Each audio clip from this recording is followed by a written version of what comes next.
First I will remove the negative terminal. We'll use 10mm socket. Then we will disconnect the positive terminal. Also guys, when you do it, make sure that you don't accidentally touch both terminals with a metallic object at the same time. Now I will remove this bolt. It holds this bracket in place, and in turn it supports the battery.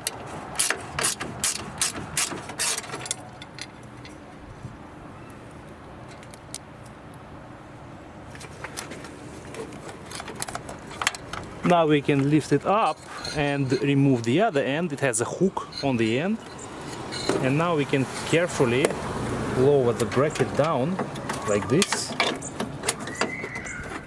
Now we remove this protective cover.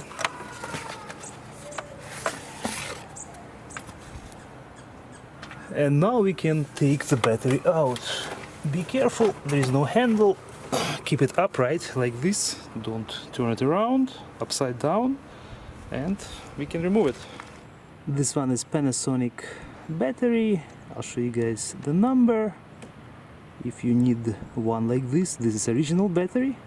65 amp hours and 530 cold cranking amps. The tray underneath the battery can be removed, and as you guys can see, there's lots of old flies, some dirt, debris. This can be cleaned. And we have two plastic guides. Basically these tell you, and I'll show you guys the part number actually for the tray if you need one.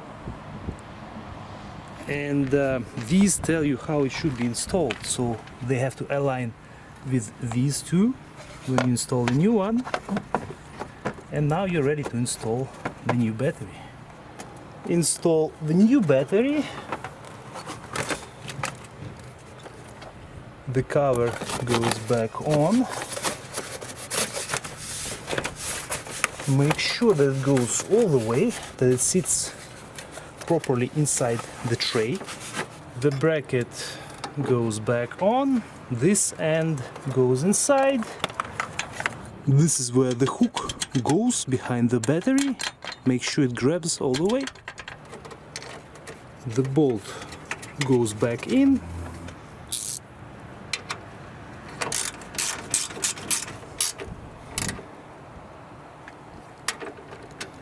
Tighten the bolt.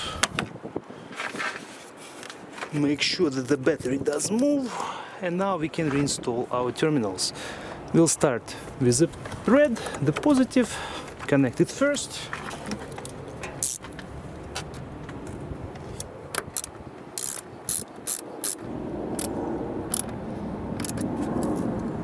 Just enough for it not to move. And the last connection is the black, the negative terminal.